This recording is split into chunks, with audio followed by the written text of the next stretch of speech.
Assalamualaikum warahmatullahi wabarakatuh. Halo sahabat Ruang Dokter semua, semangat pagi. Pada kesempatan ini akan di-share tentang video edukasi dari COVID-19 tentang pandemi wabah virus corona ini. Ini merupakan wawancara secara lewat telepon dari salah satu lembaga pendidikan di Karawang tentang yang akan bertanya tentang berbagai aspek tentang virus corona. Moga-moga bermanfaat.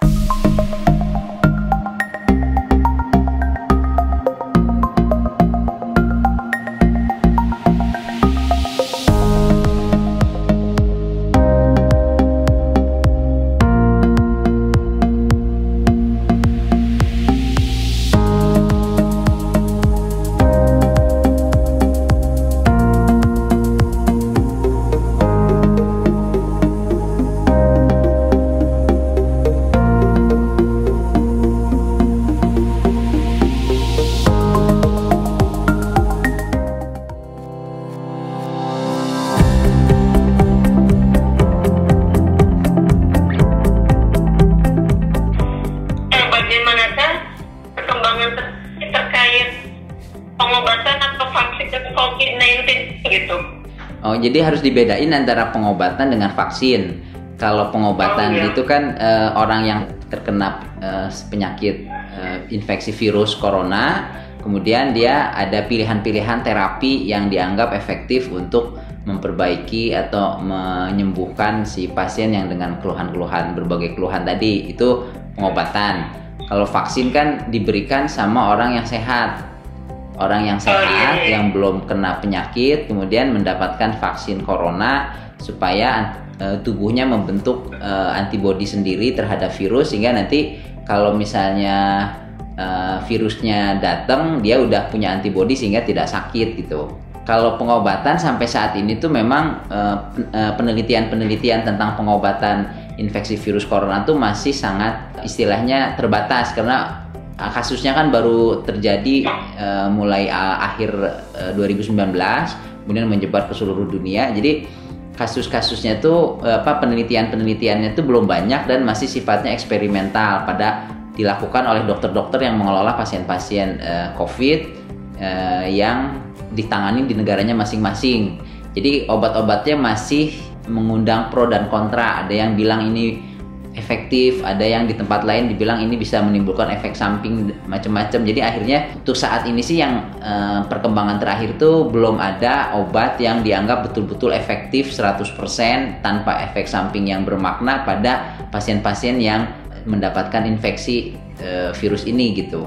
Ya, jadi misalnya di Indonesia ada beberapa regimen pengobatan terapi yang biasa diberikan sama dokter-dokter di rumah sakit rujukan, kayak di Rumah Sakit Persahabatan, Rumah Sakit di Jakarta gitu ya, terutama itu juga mengambil pengalaman dari yang biasa diberikan sama dokter-dokter yang udah sering menanganinya, misalnya di dokter-dokter di Cina, dokter-dokter di Italia dan negara-negara lain, kemudian dicoba pada pasien-pasien yang terinfeksi positif coronavirus ini. Jadi artinya itu hasilnya juga bervariasi, ada yang membaik, ada yang memburuk dan sebagainya. Jadi artinya obat-obatnya masih eksperimental. Nah, kalau vaksinnya sendiri itu ahli ahli imunologi di Amerika, yang pakar imunologi yang jadi penasihat presiden Amerika dalam hal penanganan kasus corona di Amerika ini mengatakan bahwa kemungkinan vaksin lambat laun akan ditemukan, tapi karena dia harus dipastikan efektivitas dan keamanannya, itu diperkirakan tidak mungkin lebih cepat dari 1 tahun ke depan gitu. Jadi kalaupun ada, paling cepat itu paling 1 tahun atau lebih, dihitung dari sekitar awal tahun 2020 ini. Jadi kalau vaksin sih masih lama, terutama karena ada beberapa vaksin yang pernah dicoba, misalnya vaksin HIV gitu ya, itu ternyata malah pada saat trial dicobakan pada partisipan sukarelawan, ternyata malah meningkatkan kerentanan terhadap infeksi HIV, bukannya malah melindungi, malah meningkatkan kerentanan terhadap infeksinya. Jadi itu yang ditakutkan, orang dikasih vaksin corona malah jadi dia lebih gampang kena virus. Makanya penelitiannya tuh panjang gitu, lama, pelan-pelan dari mulai pada binatang percobaan dulu, kemudian pada orang sehat, kemudian baru pada orang yang jumlahnya lebih banyak gitu. Nah itu tuh harus dipastikan pertama aman, kedua juga apakah betul melindungi atau enggak gitu. Jadi itu kemungkinan kalau vaksin masih perlu waktu yang cukup lama. Berarti berita-berita terkait vaksin itu kebanyakan hoax ya? Atau memang baru fase uji coba tapi sudah disiarkan oleh media gitu? Enggak, hoax aja biasanya. Jadi belum Hoax ada aja vaksin. ya, Mungkin kadang-kadang itu salah, misalnya kalau linknya tuh bilangnya wah vaksin sudah siap, pas masuk ke linknya ternyata tes untuk pemeriksaan virusnya gitu. Ternyata jadi istilahnya judul sama isi beritanya tuh beda gitu. Oh iya. Jadi intinya sih kalau vaksin belum ada yang memproduksi karena prosesnya perlu waktu lama. Jadi kemungkinan yang udah ada tuh obat-obatan untuk pengobatan itu bisa. Kemudian kayak misalnya kina atau kloroquine atau beberapa obat-obat yang masih istilahnya masih pernah diberikan pada pasien-pasien di berbagai negara dan hasilnya lumayan bagus, itu sering dicoba digunakan pada pasien-pasien kita di sini. Itu memang ada. Atau misalnya kit atau reagen kit untuk tes rapid test, jadi untuk mengetes seseorang tuh positif atau negatif atau kemungkinan menderita virus corona atau enggak, itu ada tes-tesnya gitu. Itu yang mungkin. Kalau yang vaksinnya sendiri sebenarnya lebih hoax atau enggak, salah istilahnya, salah kontennya. Mungkin ini pertanyaan terakhir terkait vaksin sebelum saya ke pertanyaan terkait pengobatan. Yo. Nah, sekarang ramai teori herd immunity itu. Oh iya. Kata biasa terpapar nanti tubuh membentuk antibodi. Iya, teori tersebut betul. Antibodi itu baik dari terpapar lalu sembuh atau dari vaksin gitu? Ya, jadi herd immunity itu biasanya istilah yang digunakan para ahli yang imunologi yang dalam kaitannya dengan cakupan vaksin. Jadi misalnya di Karawang nih ya, kalau di Karawang itu imunisasinya sudah mencapai 70-80% populasi. Ya, itu maka yang 20-30% yang tidak mendapat imunisasi itu akan terlindungi dengan herd immunity namanya. Karena si 70-80%-nya udah punya imunitas, si virusnya itu tidak bisa beredar dengan istilahnya tidak bisa menyebar dengan leluasa, karena hampir semua orang punya imunitas, sehingga yang 10-20%, 30% itu akan otomatis terlindungi dari penyakitnya, ya bisa virus, bisa bakteri atau yang lain-lain, walaupun dia tidak diimunisasi. Nah itu tuh diharapkan ada beberapa pendapat, udah aja di Indonesia kita pakai herd immunity aja, jadi dibiarkan apa adanya, nanti kan lama-lama semuanya kena nih. Kalau orang yang udah kena kan kemungkinannya sebagian besar sembuh, walaupun ada sebagian kecil yang akan memburuk atau bahkan meninggal.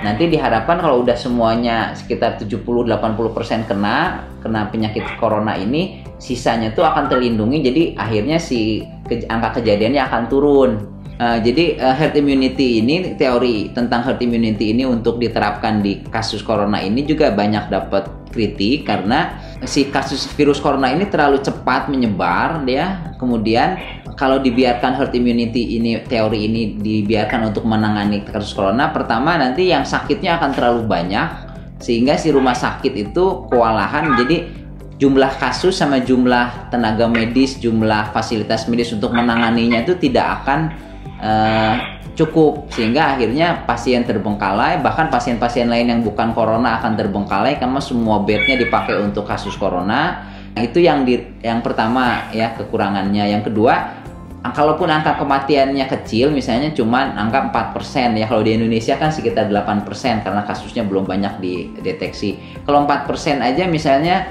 rakyat Indonesia 270 juta, anggap jadi dihitung-hitung tuh yang meninggalnya sekitar 4-5 juta orang gitu. Kalau misalnya teori ini tuh digunakan untuk mengatasi kasus corona. Jadi akhirnya banyak ahli-ahli yang lebih mengkritik cara ini atau membiarkan herd immunity terjadi supaya si virus coronanya turun ini sebagai ide yang kurang tepat atau bisa memberikan banyak komplikasi atau banyak korban jiwa di kemudian hari, sehingga tidak disarankan jadinya. Ya, berarti memang kurang cocok untuk penanganan wabah virus COVID di Indonesia maupun di negara lain ya. Sementara dokter, arah pengobatan pemerintah Indonesia sendiri, penanganan itu arahnya kemana sih gitu? Nah itu kalau penanganan juga saya sendiri sih belum jelas tentang arah dari pengelolaan kasus corona oleh pemerintah Indonesia. Jadi apakah yang dianut tuh lockdown atau social distancing biasa? Jadi kalau lockdown pasti enggak karena belum diterapkan. Tapi social distancingnya juga rasanya kurang efektif karena sebagian besar rakyat Indonesia itu tidak teredukasi untuk dengan sadar tinggal di rumah karena dengan banyak kepentingan ya. Ada yang memang nggak terlalu ngerti, ada yang memang ngerti tapi kebutuhan sehari-harinya juga harus dipenuhi. Jadi ini memang susah kalau memang hanya mengandalkan himbauan untuk social distancing, untuk tinggal di rumah, karena itu cuman paling orang menengah ke atas yang pendidikannya cukup bagus dan punya tabungan cukup sehingga bisa bertahan di rumah sampai 14-21 hari gitu misalnya. Nah tapi kalau untuk orang-orang yang nggak ngerti, yang tidak punya internet, tidak punya akses, kalau cuman himbauan tinggal di rumah tapi mereka nggak ngerti, terus juga mereka kalaupun ngerti besok kan siapa harus keluar, kalau nggak keluar makan apa? Kemudian juga dengan social distancing ini pendapatannya pasti turun, jadi dia bisa lebih lama lagi di luar rumah untuk bisa dapat penghasilan yang sama dari hari-hari seperti hari-hari biasa. Jadi ini tuh memang di negara-negara jadi memang harus ada istilahnya tuh kalau social distancing ini tuh murah di awal, tapi kita nggak jelas berapa lama akan melakukan hal ini karena efektivitasnya nggak bisa dipastikan. Kalau ada yang ahli ekonomi bilang ini tuh nanti malah jadi lebih kelihatannya murah tapi sebenarnya mahal karena si investor di Indonesia atau orang-orang yang punya kepentingan bisnis itu ini nggak akan jelas kapan berakhirnya. Dokter sendiri kan memang ini bidang sudah lama bergelut di bidang pengelolaan kesehatan, solusi terbaik untuk pengelolaan wabah COVID di Indonesia ini apa gitu poin-poinnya? Kalau saya sih sebenarnya bukan ahlinya, tapi kalau yang saya baca di Indonesia misalnya Perhimpunan Ahli Penyakit Dalam Indonesia, Ikatan Dokter Anak Indonesia itu menyarankan untuk dilakukan lockdown, minimal lockdown parsial, artinya daerah-daerah yang memang dikenal kasus coronanya tinggi gitu. Lockdown parsial mungkin di zona-zona merah. Zona-zona merah. Tapi intinya sih lockdown itu tuh bisa dilakukan di satu negara gitu ya, dan itu yang efektif tuh lockdown itu misalnya dilakukan, kemudian memang harus ada support untuk masyarakat yang istilahnya menengah ke bawah atau apalagi yang kerjanya harian. Itu tuh harus diberikan minimal support makanan, kebutuhan sehari-hari untuk mandi dan sebagainya selama 14 hari atau 21 hari gitu ya. Tergantung waktu lockdownnya untuk orang-orang yang punya istilahnya yang dapat istilahnya bantuan langsung tunai lah atau ada datanya lah kartu miskin gitu ya istilahnya. Nah itu tuh harus disupport gitu, kalau enggak ya si itunya malah akan menimbulkan kerusakan yang banyak. Tapi memang biayanya seperti besar, tapi menurut ahli ekonomi itu tuh jelas kan, orang tuh tahu ini akan berakhir 14 hari, akan berakhir 21 hari gitu. Jadi ada deadline yang tanggal yang diharapkan bisa jadi patokan. Kalau yang sekarang social distancing dalam bentuk himbauan aja, jadi pemerintah menghimbau tolong tinggal di rumah, itu nggak efektif gitu. Di istilahnya di kota Karawang aja kan kita lihat orang keluar segala macam main aktivitas biasa. Sebagian kecil memang bisa patuh tinggal di rumah, tapi kebanyakan kan enggak. Nah itu tuh istilahnya tidak jelas kita tuh Kak. Misalnya ini kalau dengan cara seperti ini sebulan lagi gimana? Kita nggak tahu, mungkin kasusnya tambah besar, tambah banyak, tambah luas. Tapi kalau di lockdown memang mahal, tapinya kepastiannya tuh jelas. 14 hari lah udah, 21 hari maksimal atau 28 hari 1 bulan. Sehingga si pelaku ekonomi, kesehatan, semua tenaga pekerja semua tuh tahu ini ada batas akhirnya gitu. Kalau ini sebenarnya nggak jelas kapan batas akhirnya. Kayak Amerika nih, lockdownnya baru diterapkan di beberapa negara bagian kayak di New York itu nggak lockdown. Ini Januari mulai ada kasus, sekarang kasusnya meningkat terus udah 3 bulan padahal. Jadi artinya kita nggak tahu 3 bulan lagi masih seperti ini, masih tambah parah, udah membaik atau enggak. Jadi intinya karena nggak ada konsep yang kepastian waktunya, jadi agak susah kalau social distancing dengan hanya himbauan aja. Nah itu yang salah satunya tuh mahal di awal, tapi ada kepastian walaupun kita nggak tahu berhasil atau enggaknya. Tapi di beberapa negara kan di negara-negara yang sudah menerapkan lockdown itu kasusnya menurun terus, jadi ada penurunan. Sementara yang tidak menerapkan itu biasanya kasusnya meningkat terus. Kecuali negara kayak Korea Selatan, itu Korea Selatan kan tidak menerapkan lockdown, tapinya dia mengetes dengan jumlah yang sangat banyak, ya 300.000 dalam berapa 7 minggu gitu ya, 300.000 pemeriksaan dalam 7 minggu, langsung mereka punya step-step untuk isolasi dan sebagainya. Agak susah dilakukan oleh Indonesia karena itu biayanya juga besar sekali dan perlu fasilitas kesehatan yang jauh lebih siap gitu dibandingkan yang kita punya. Lalu terkait penanganan pasien COVID-19 ini, obat, antibiotik atau asupan standar apa sih yang biasanya diberikan kepada penderita gitu? Terus yang terkandung dalam Afigan dan kloroquine ini apa sih ingredientnya gitu? Oh iya, jadi biasanya kalau kasusnya kan kasus-kasus yang virus ini tuh nggak, kebanyakan tuh malah asimptomatik, artinya tidak punya gejala. Jadi ada orang 100 orang yang kena virus, dia tuh kalau dites positif sekitar 70-80% itu tuh nggak punya gejala apa-apa gitu. Tapi dia membawa virus selama minimal 14 hari lah gitu. Makanya diharapkan social distancing tuh tinggal di rumah supaya orang-orang yang merasa diri sehat tapi ternyata dia kena tidak nularin ke orang lain. Nah, kalau misalnya yang sakitnya itu juga dari yang sakit yang misalnya 15%, 20% yang sakit itu tuh 80% itu, 70-80% itu sakitnya ringan sampai sedang. Ringan sampai sedang itu artinya tidak mengancam jiwa gitu. Artinya pada kasus-kasus yang ringan, sedang dan tidak mengancam jiwa, biasanya tidak diberikan obat-obat yang tadi kloroquine dan Afigan tadi. Ya, jadi kasus-kasus yang berat itu ada istilahnya obat-obat dari pengalaman dokter-dokter yang mengelola pasien virus corona yang terkena infeksi virus corona itu di luar negeri. Mereka lihat ada banyak yang efektif menggunakan misalnya kloroquine atau kina atau hidroksikloroquine yang relatif lebih aman, tapi itu hanya diberikan pada kasus-kasus tertentu yang misalnya yang berat, yang membutuhkan, karena yang lain tuh tinggal istirahat, nanti dibiarkan kasih suportif, obat nyeri, obat demam gitu ya, nanti sembuh sendiri gitu. Kebanyakan kasus tuh 70-80% tuh seperti itu. Nah, ada kasus-kasus yang berat yang membutuhkan pengobatan. Tapi yang sering salah yang pakai kloroquine gitu, dan yang sering salah sama masyarakat kita tuh dianggap itu tuh bukan pengobatan tapi pencegahan. Jadi orang sekarang pada nyari kloroquine, obatnya habis di pasaran, orang langsung minum, padahal itu nggak ada efek pencegahan sebenarnya. Kalau orang udah kena kemudian dia ternyata memberat, itu ada pemberian kloroquine itu diharapkan pada banyak kasus tuh ada perbaikan, walaupun ada juga yang punya efek samping yang berat sampai gangguan irama jantung dan sebagainya gitu ya. Jadi memang hanya diberikan oleh dokter yang berpengalaman, yang kompeten, dan juga dianya tahu siap menangani kalau terjadi efek samping gitu. Bukan diminum sama orang supaya saya sehat, supaya nggak kena corona saya minum kloroquine gitu. Kalau kloroquine sendiri sebenarnya obat yang udah lama digunakan di Indonesia.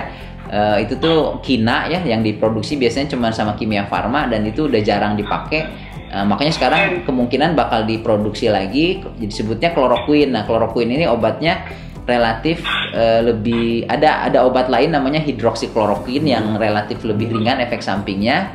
Itu juga udah istilahnya udah ada sekarang di Indonesia. Udah lebih ada pabrik khusus yang memproduksinya. Jadi kalau semua orang minum untuk pencegahan, itu malah pas pasiennya perlu obatnya habis karena orang-orang pada minum. Nah, itu yang harus diluruskan, bahwa obat-obat kayak Afigan itu kan obat flu buatan Fuji Jepang ya. Itu tuh obat flu, tapi ternyata digunakan pada kasus-kasus corona itu ternyata memberikan hasil yang lumayan bagus pada beberapa kasus, tapi beberapa kasus yang lain tetap tidak ada perubahan, kasus yang lain memburuk gitu. Warga biasa, entah orang tanpa gejala atau gejala ringan atau yang di rumah sedang isolasi mandiri 2 pekan itu, entah dia carrier atau bukan, intinya imunitas ya, suplemen, istirahat. Nah, ini off the record kalau boleh nyebut itu apa sih, vitamin C, vitamin D seperti itu atau apa sih? Ya intinya tuh gini, kalau untuk melawan virus corona ini ada dua faktor penting yang harus diperhatikan. Yang pertama, kita tuh menghindari semaksimal mungkin terpapar sama virus. Jadi itu yang biasanya disebut social distancing. Kemudian kalau habis keluar rumah, cuci muka, cuci tangan gitu ya, takutnya bertemu sama orangnya ada virusnya, batuk dan sebagainya lah gitu. Kemudian itu bagian dari mencegah virus masuk ke badan gitu. Nah, yang kedua itu meningkatkan daya tahan tubuh. Karena kalaupun artinya kalau yang tahap satunya gagal, artinya kita udah berusaha supaya jangan kena. Nah, tapi kena juga, virusnya tuh masuk ke badan kita. Nah, itu tuh kan hitungannya tuh statistiknya tuh dari 100 orang yang kena, sekitar 70-80% itu nggak ada gejala.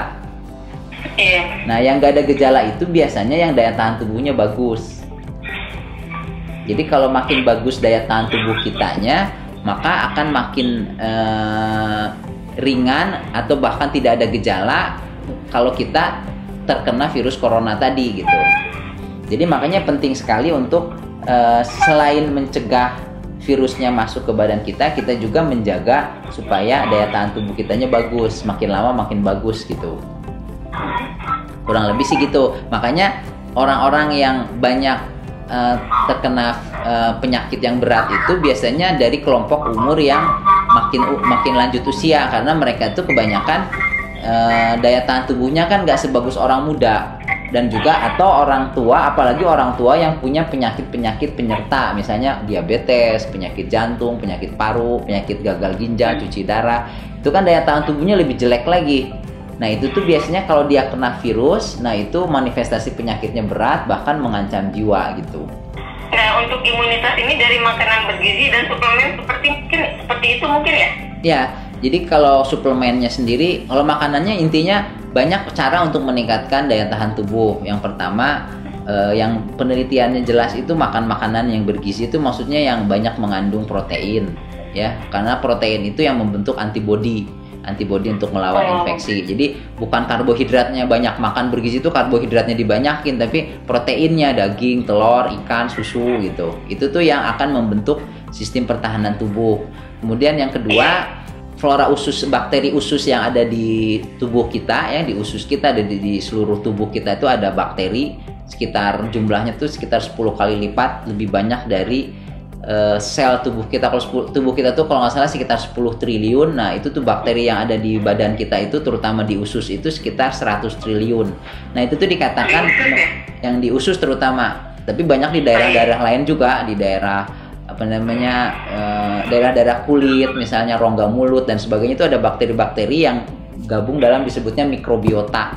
Nah ini tuh dikatakan berperan penting pada sistem pertahanan tubuh, malah 70-80% pertahanan tubuh kita tuh ditentukan sama si peranannya tuh penting sekali dari si mikrobiota ini.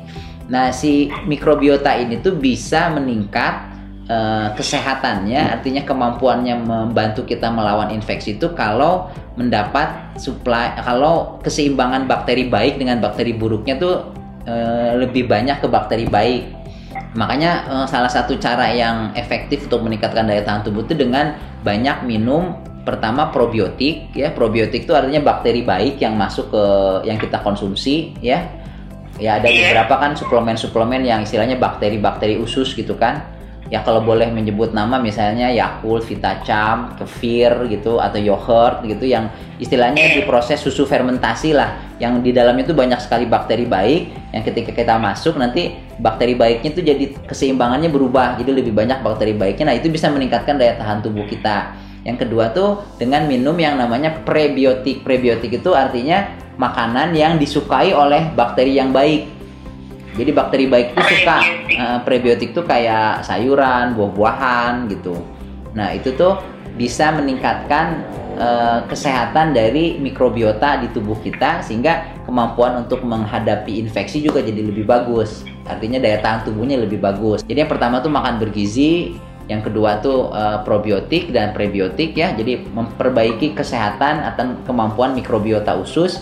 Yang ketiga itu tuh olahraga. Olahraga tuh banyak sekali penelitiannya yang menunjukkan bahwa dia tuh bisa meningkatkan imunitas tubuh, baik secara langsung maupun tidak langsung gitu ya. Intinya sih penelitian-penelitian ada banyak sekali. Jadi kalau ingin meningkatkan daya tahan tubuh itu bisa olahraga. Nah, olahraga yang dilakukan di social distancing ini mungkin lebih banyak yang di rumah, misalnya treadmill atau sepeda statis. Istilahnya dilakukan secara teratur, minimal 150 menit per minggu, 30 menit sekali olahraganya. Kemudian dilakukan secara teratur sampai denyut jantungnya tuh di atas 100 kali per menit. Jadi intensitas sedang sampai tinggi itu bisa terbukti bisa meningkatkan daya tahan tubuh. Kemudian ada makanan-makanan, suplemen-suplemen yang dianggap bisa meningkatkan daya tahan tubuh. Dari ada penelitian-penelitiannya banyak maupun sedikit, dari mulai vitamin C, multivitamin E gitu ya. Pokoknya multivitamin lah, vitamin C dosis tinggi, vitamin E. Kemudian juga ada kemungkinan misalnya madu gitu. Ada beberapa penelitiannya lah yang menunjukkan itu bisa meningkatkan daya tahan tubuh. Terus juga kalau yang bidang yang saya teliti itu misalnya air hidrogen itu terbukti bisa meningkatkan daya tahan tubuh, membantu melawan kerusak. Jadi si tubuh itu akan dirusak oleh sistem pertahanan tubuh itu akan dirusak oleh radikal bebas. Jadi kemampuannya akan turun kalau banyak radikal bebas yang masuk ke badan kita. Nah, dengan minum antioksidan, caranya vitamin C, vitamin E, beta karotin, koenzim Q10 itu bisa melindungi tubuh terhadap kerusakan akibat radikal bebas karena mereka tuh semua antioksidan. Nah, si hidrogen juga punya kemampuan sebagai antioksidan, tapi antioksidan yang jauh lebih bagus dibandingkan antioksidan yang sudah ada. Jadi itu bisa. Kemudian juga istirahat yang cukup, karena kalau orang istirahatnya kurang gitu ya, itu tuh daya tahan tubuhnya juga akan menurun gitu. Jadi itu banyak faktor yang bisa, banyak hal yang bisa dilakukan oleh kita untuk bisa meningkatkan daya tahan tubuh. Terus juga satu lagi puasa, baik puasa sunnah Senin Kamis atau puasa intermittent, artinya intermittent fasting dari malam sampai pagi 14 jam itu minimal 14 sampai 16 jam itu terbukti bisa meningkatkan daya tahan tubuh baik secara langsung maupun secara tidak langsung meningkatkan kesehatan dari mikrobiota usus tadi. Satu lagi juga itu istilahnya mood. Kalau terlalu stres, banyak pikiran gitu, kurang happy gitu, itu juga daya tahan tubuhnya turun. Jadi artinya tadi itu banyak sekali yang bisa dikerjakan untuk meningkatkan daya tahan tubuh, dikerjakan bersama-sama sehingga bisa istilahnya daya tahan tubuh kita tuh siap ketika kalau kita tidak berhasil mencegah virus masuk, setidaknya ketika virus masuk dia tuh tidak menyebabkan penyakit gitu. Gini kan ada di masyarakat ramai nih memborong jahe, kunyit, sereh dan lain-lain. Itu dari segi penelitian ilmiahnya sudah ada gitu atau bagaimana itu? Kalau penelitian yang berhubungan sama istilahnya jahe, kunyit, temulawak, kurkuma dan sebagainya itu tuh saya juga nggak terlalu mempelajari khusus, tapi intinya tuh ada penelitian-penelitian walaupun tidak sebanyak penelitian terhadap vitamin C misalnya atau terhadap olahraga gitu ya, tapi ada penelitian baik di Indonesia maupun di luar negeri yang menunjukkan bahwa zat aktif yang terdapat di jahe, di kunyit dan sebagainya itu yang tadi Ibu sebutkan itu bisa membantu meningkatkan daya tahan tubuh. Jadi intinya sih lebih ke arah daya tahan tubuh sebetulnya. Jadi kalau daya tahan tubuhnya bagus, si virus masuk itu si tubuh itu langsung berespon gitu, langsung dia bisa melokalisir virusnya, melawannya. Akhirnya si virusnya itu mati, tapi tubuhnya masih sehat. Jadi diharapkan seperti itu. Itu tuh yang paling bagus malah. Jadi orangnya tuh kena, tapi dianya sehat, daya tahan tubuhnya bagus. Nanti setelah 14 hari ketika dia sudah lewat masa self isolasi, itu tuh dia tuh jadi kebal terhadap virusnya karena udah punya antibodi terhadap virus corona tadi. Nah, jadi artinya itu tuh kayak orang yang divaksin sebenarnya. Kalau orang kena virus positif tapi dia nggak sakit, kemudian dia bisa survive lewat 14 hari, si virusnya udah hilang. Nah, itu dia punya antibodi kekebalan terhadap si virus itu. Itu yang namanya kalau terjadi pada banyak sekali orang, 60-70% terjadi yang namanya herd immunity. Tapi intinya sih si virusnya tuh harus diperlambat. Teorinya itu gitu. Jadi dia diperlambat penyebarannya sehingga si fasilitas kesehatan yang ada di Indonesia itu mampu menanganinya. kalau misalnya virusnya dibiarkan, udah biarin aja, nanti pada sakit kan nanti pada kebal. Tapi kan yang sakitnya itu walaupun persentasenya cuma 10-20% yang sakit, itu tuh akan dirawat. Ya, ketika dia dirawat, fasilitasnya di Indonesia nggak cukup, akhirnya kan orang tuh ngantri gitu. Nggak bisa, malah dia tuh akan pulang karena nggak dapet tempat, dia nyebarin virusnya ke banyak orang karena tidak bisa diisolasi di rumah sakit, dan rumah sakitnya jadi kewalahan, malah pasien-pasien yang lain yang nggak punya penyakit corona jadi nggak tertangani, jantung, cuci darah segala macam itu jadi tidak tertangani gitu. Itu kan yang ditakutkan, yang kayak terjadi di Italia gitu. Jadi si Italia itu lockdownnya tuh terlambat gitu ya, sehingga kasusnya tuh udah terlalu banyak, penyebarannya banyak, si kapasitas tempat tidur di rumah sakit seluruh Italia tuh nggak sanggup menanggung si pasien coronanya. Kemudian ini terkait entah hoax entah benar, terkait postingan-postingan COVID airborne, terus di plastik bertahan berapa jam, di keramik berapa jam, itu yang benar seperti apa? Kalau literatur yang resminya dari WHO gitu ya, itu tuh memang si virus ini bisa bertahan cukup lama di benda mati ya. Cuman jam-jamnya sendiri banyak yang beredar, nggak terlalu mana yang valid mana yang enggak, karena agak susah dibedang. Tapi intinya tuh dia tuh bisa cukup lama bertahan di benda mati seperti meja atau di stainless steel dan sebagainya, ada waktu-waktunya lah gitu.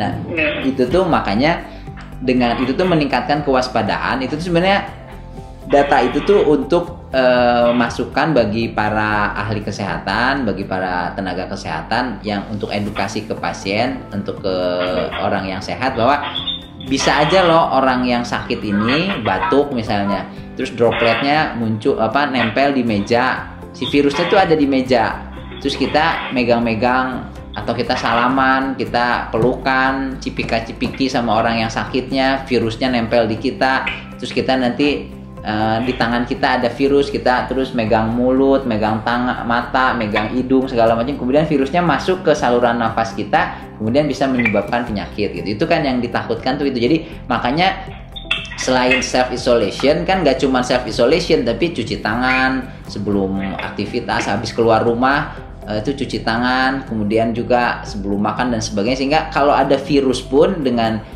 sabun, dengan antiseptik, dengan alkohol dan sebagainya itu bisa hilang si virusnya gitu.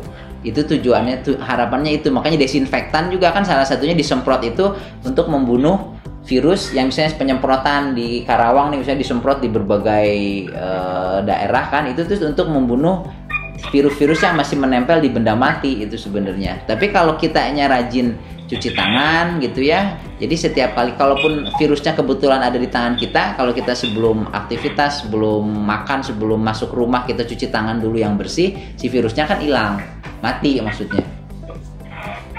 Oh begitu. Jadi memang dari WHO-nya juga memang bisa bertahan lama ya? Ya, kemarin sih kalau saya lihat di literatur yang dari WHO-nya, itu tuh memang dia tuh bisa bertahan cukup lama, berjam-jam, sampai makan lebih dari, ada beberapa permukaan tuh bisa lebih dari 24 jam, sehingga memang perlu untuk desinfeksi itu perlu. Misalnya orang di ronsen, di foto orang yang dengan positif COVID di foto, nah tempat fotonya itu, ruang ronsen itu harus disemprot desinfektan gitu, karena kalau enggak nanti orang yang selanjutnya kan bisa ketularan gitu. Jadi memang betul, memang itu tuh ada, itu tuh jadi panduan untuk kalau misalnya cuman nggak bertahan lama kan nggak akan didesinfeksi. Buat apa penyemprotan lama-lama jauh-jauh? Desinfeksi itu kan untuk membunuh kuman di benda mati. Nah itu tuh menunjukkan bahwa memang si virusnya tuh bisa nempel di benda mati dalam waktu yang lama, makanya diperlukan desinfeksi seluruh kota, disemprot-semprot kan gitu. Kalau virusnya nggak nempelnya cuman bentar terus mati, ya itu mah nggak usah terlalu dipikirin, nggak usah ada desinfeksi lagi. Yang airborne itu tuh, yang tadi pertanyaan tentang airborne itu tuh sebenarnya yang saat ini disepakati sebagian besar ahli termasuk WHO, itu tuh si virusnya menyebar dengan droplet. Artinya dengan orang batuk atau dari lendirnya, dari ludahnya gitu ya, yang keluar nempel di langsung ke orang lain, atau nempel di permukaan meja, kursi segala macam, kemudian di kertas, di mana, terus kita megang terus pindah ke kita gitu. Itu dari droplet artinya, sama kontak yang erat. Jadi dianya di tangannya udah ada virus, kita salaman, kita pelukan gitu ya, atau kita istilahnya kontak yang erat sehingga si virusnya pindah ke kita. Itu namanya penyebaran secara droplet atau kontak erat kan. Tapi kalau airborne itu lebih luas lagi.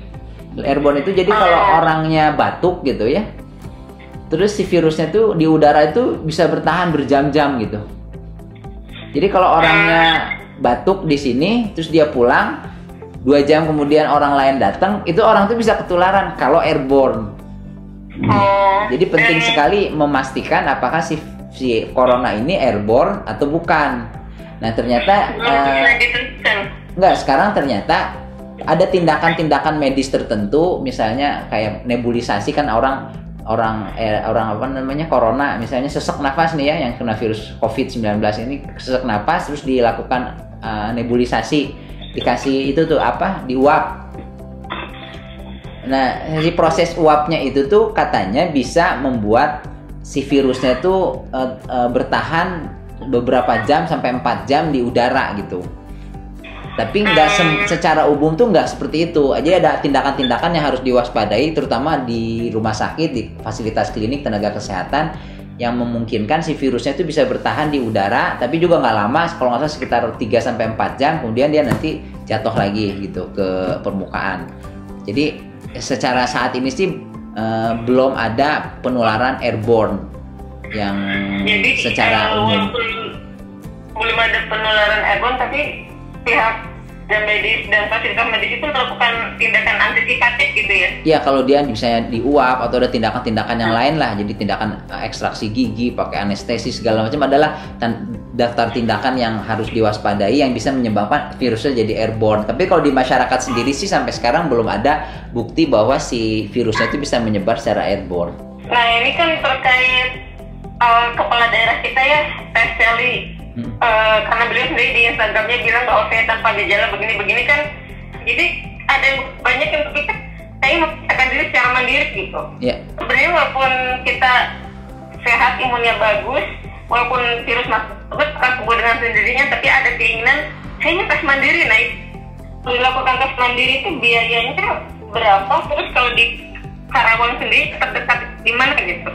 Nah, jadi pemeriksaan yang paling akurat untuk mendiagnosa penyakit virus corona ini adalah pemeriksaan yang namanya swab tenggorokan. Jadi diambil cairan lendir sekret dari nasofaring, daerah tenggorokan, dengan alat khusus, dengan orang yang sudah punya pelatihan khusus, kemudian diperiksa dengan metode PCR namanya, untuk menentukan ada tidaknya virus di dalam cairan lendiran itu. Kalau positif berarti udah positif gitu. Nah itu pemeriksaannya tuh mahal ya, kemudian juga cukup lama hasilnya, antara 3-7 hari kalau nggak salah sekarang ya, tapi nanti makin lama biasanya makin cepat. Nah itu juga hanya bisa dilakukan di tempat-tempat tertentu, di rumah sakit rujukan, tempat-tempat rujukan gitu ya. Jadi kalau di Karawang sendiri itu diambil pemeriksaan itu dikirim ke Jakarta gitu. Jadi itu hanya dilakukan pada orang-orang yang memang kecurigaannya tinggi, berkeluhan, kontaknya erat, keluhannya jelas, penyakitnya berat gitu ya, sesak nafas dan sebagainya. Jadi itu bisa dikelola dengan segera. Atau misalnya pejabat publik yang melakukan pelayanan publik yang besar kayak ya Teh Selika gitu kan, dia ketemu banyak orang, kalau dia positif kan bahaya, makanya dicek walaupun nggak ada keluhan gitu. Kayak wakil wali kota Bandung, wali kota Bogor gitu kan, itu semuanya nggak ada gejala ya, tapi karena dia pejabat publik yang banyak aktivitasnya, takutnya menularkan ke yang lain, akhirnya dicek cepat, hasilnya ada, ternyata positif, isolasi gitu. Jadi kalau masyarakat awam sendiri agak susah kalau pengen tes mandiri, dia tuh bisa kena, bisa enggak ya, karena nggak bisa, kebanyakan kan 70-80% tuh nggak ada gejala apa-apa. Kalaupun udah kena, apalagi yang masih muda, yang daya tahan tubuhnya bagus, tapi kita nggak pernah tahu, mungkin kita sekarang sedang kena tapinya tidak ada gejala dan bisa menularkan ke orang-orang yang rentan. Nah makanya yang paling aman itu adalah memisahkan, karena kita nggak tahu kita kena atau enggak, memisahkan antara orang yang rentan sama orang yang masih daya tahan tubuhnya bagus. Jadi misalnya kalau di rumah tuh ada orang tua ya, atau kita biasanya silaturahmi ke rumah orang tua seminggu atau 2 minggu sekali. Nah sementara sih kalau bisa jangan, mendingan orang tua itu lockdownnya lebih, stay home-nya tuh lebih ketat, bener-bener kalau bisa jangan kemana-mana, makanan semua supply itu kita yang antar, tapi kita juga nggak ketemu langsung gitu ya, jangan ketemu kontak erat. Nah itu tuh sampai istilahnya si pandemi ini tuh berlalu gitu. Karena kalau yang masih muda kena kemungkinan sembuh besar, bahkan keluhan aja mungkin nggak ada. Tapi kalau yang kenanya orang tua, orang yang udah di atas 50 tahun, 60 tahun dengan berbagai penyakit penyerta apalagi, itu tuh rentan sekali untuk mendapat komplikasi atau penyakit, manifestasi penyakit yang berat yang bahkan bisa mengancam jiwa. Jadi itu selain yang penting itu adalah mencegah virus masuk ke badan kita, social distancing, artinya mengurangi kontak dengan orang banyak gitu ya, kemudian memisahkan orang yang rentan dengan orang yang sehat gitu, yang kemungkinan masih daya tahan tubuhnya bagus. Itu salah satu kunci untuk menurunkan penyebaran dan menurunkan tingkat mortalitas atau kesakitan dan kematian akibat si virus ini. Oke, demikian wawancara yang cukup panjang dan moga-moga bisa menjawab sebagian pertanyaan dari sahabat Ruang Dokter semua. Tetap jaga kesehatan, tingkatkan daya tahan tubuh. Moga-moga kita sehat selalu dan bisa melewati wabah virus pandemi dengan sehat walafiat. Assalamualaikum warahmatullahi wabarakatuh.